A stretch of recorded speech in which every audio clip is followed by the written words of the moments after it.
ఎన్నికల వేళ ఎత్తులు పొత్తులు ప్రధాన పాత్ర పోషిస్తున్నాయి. మనతో మాట్లాడడానికి జాతీయ ప్రధాన కార్యదర్శి నారాయణ ఉన్నారు. సార్ చెప్పండి, దేశ రాజకీయాల్లో ఎవరితో పొత్తు ఉండబోతుంది? వామపక్షాలు.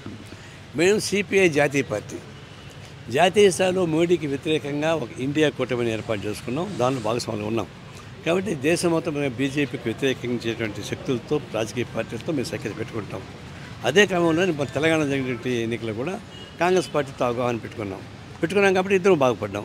మాకు సీట్ వచ్చింది, వాళ్ళ గవర్నమెంట్ వచ్చింది.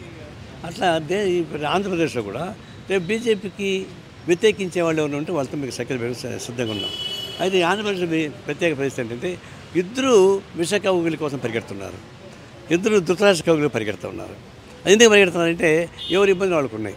గురుగంధ సామెతలాగా జగన్మోహన్ రెడ్డికి ఆయనకున్న కేసులు ఆ గొడవ ఉంది కాబట్టి సుదీర్ఘకాలం 10 ఏళ్ళగా కూడా బెయిల్ మీద ఉన్నారంటే అది మోడీ దయాదర్శన కొట్టుగానే కాదు. కాబట్టి ఆయన కట్టుమనిసి అయిపోయాడు.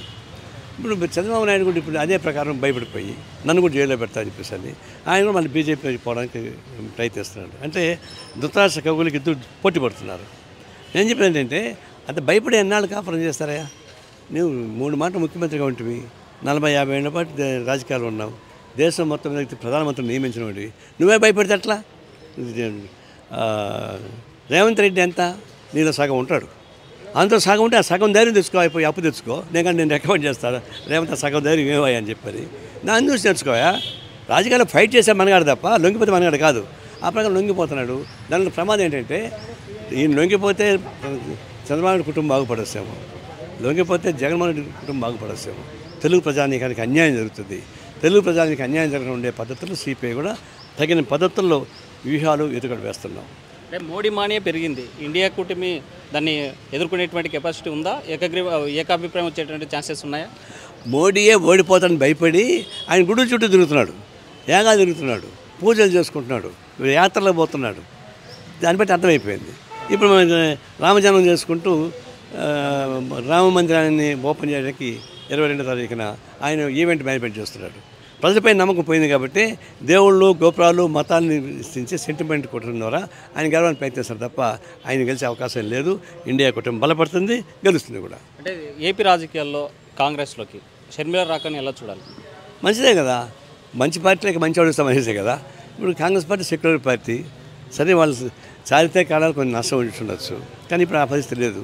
కర్ణాటకలో కాంగ్రెస్ పార్టీ గెలిచింది, తెలంగాణ కాంగ్రెస్ పార్టీ గెలిచింది.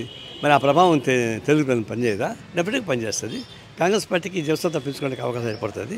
మా ఉద్దేశం కూడా ఒక సెక్యులర్ పార్టీ జాతీయ పార్టీ బలపడితే మంచిదే కదా. ప్రతిపక్షాలను ఏకం కావాలి, వచ్చే ఎన్నికల్లో జగన్ను ఓడించాలనేటువంటి లైన్ సిపిఐ తీసుకుంది. అయితే ఆ టీడీపీ ఎన్డీఏ ఈ బీజేపీతో పోవడానికి సిద్ధపడడానికి కారణం?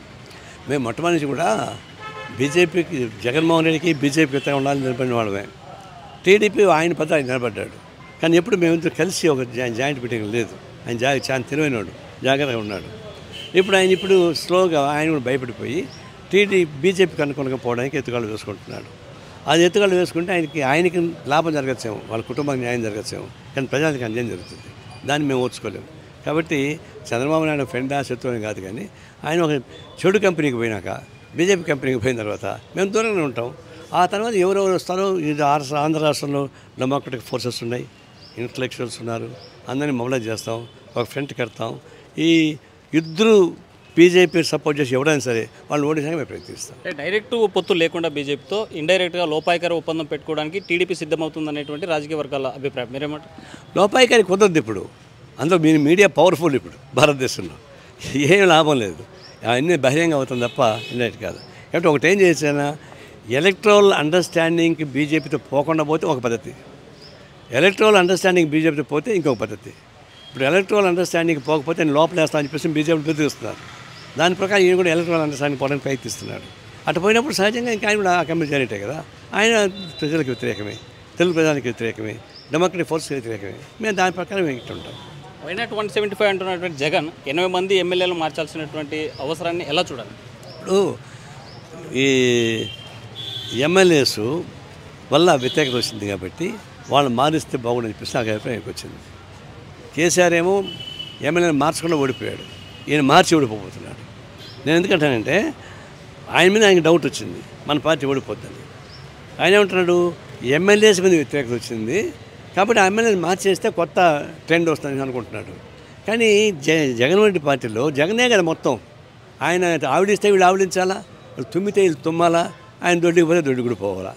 ఆ స్థాయిలో మీరు పెంచిన తర్వాత ఎమ్మెల్యేస్కి ఏం స్వేచ్ఛ ఉంది? వాడికి ఒక స్వేచ్ఛ ఇచ్చారు. నువ్వు అందంటే వారు కొంచెం తినమని చెప్పాడు. ఇసుక తినండి, మైన్స్ తినండి, ఎర్రచందనం స్మగ్లింగ్ చేసుకోండి, మీ జోలికి మేము రామని చెప్పని.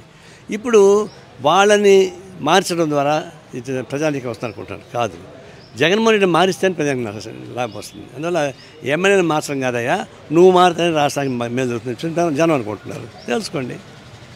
ఫైనల్గా రాబోయేటువంటి ఈ ఎన్నికల్లో ఈ రాష్ట్ర ప్రజలకు మీరు ఏం పిలిపినారు? బీజేపీ విషకవులకి ప్రత్యక్షంగా కానీ పరోక్షంగా ఎవరు పోయినా వాళ్ళని ఓడించమని చెప్పేసి పిలిపిస్తా ఉన్నా.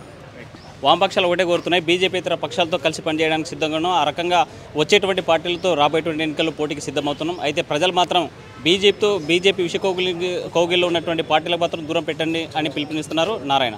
వీడియో జర్నలిస్ట్ చంద్రశేఖర్తో హుస్సేన్, RTV, కర్నూలు.